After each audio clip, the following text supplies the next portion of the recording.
ஒரு quick and சிம்பிளான recipe பார்க்கலாமா? ஏதாவது டிஃப்ரெண்ட்டாக சாப்பிட்ணுன்னு தோணும்போது, இந்த ரெசிபி தான் எங்களோட மைண்டுக்கு ஃபஸ்ட்டு வரும். இன்னைக்கு சிக்கன் டாக்கோஸ் தான் பண்ண போறேன். ஃபஸ்ட்டு அவனை 400 டிகிரி செல்சியஸ்க்கு ப்ரீ ஹீட் பண்ணிவிட்டு, ஷெல்ஸ் வந்து 5 to 10 மினிட்ஸ் வச்சு எடுத்தோன்னா கிறிஸ்பி ஆகிடும்.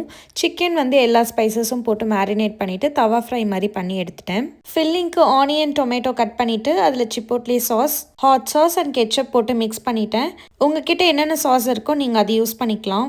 எங்களுக்கு ஜென்ரலாக சாஃப்ட் ஷெல் பிடிக்காது. எங்களுக்கு மோஸ்ட்டாக ஹாட் ஷெல் தான் பிடிக்கும். அதுதான் கிறிஸ்பியாக சாப்பிட்றதுக்கு நல்லாயிருக்கும். இந்த சாலட்டில் வேணும்னா நம்ம ஸ்வீட் கார்ன், லெட்டஸ்லாம் ஆட் பண்ணிக்கலாம்.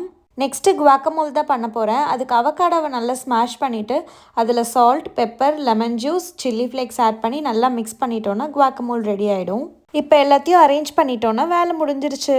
ஃபர்ஸ்ட் சிக்கன் வச்சுட்டு அதுக்கு மேலே நம்ம ரெடி பண்ணி வச்சுருக்க வெஜிடபிள் சாலட் போட்டுட்டு அதுக்கப்புறம் குவாக்கமோல் மேலே போட்டுட்டோன்னா நம்மளோட சிக்கன் டேக்கோ சூப்பராக ரெடி ஆகிடும். ரொம்ப சிம்பிளான ரெசிபி, ரொம்ப சூப்பராகவும் இருக்கும். ட்ரை பண்ணி பார்த்துட்டு எப்படி இருக்குன்னு கமெண்ட் செக்ஷனில் ஷேர் பண்ணுங்கள். உங்களுக்கு இந்த வீடியோ பிடிச்சிருந்ததுன்னா லைக் பண்ணுங்கள். என்னோட சேனலை சப்ஸ்கிரைப் பண்ணிக்கோங்க. See you all in another video. Bye.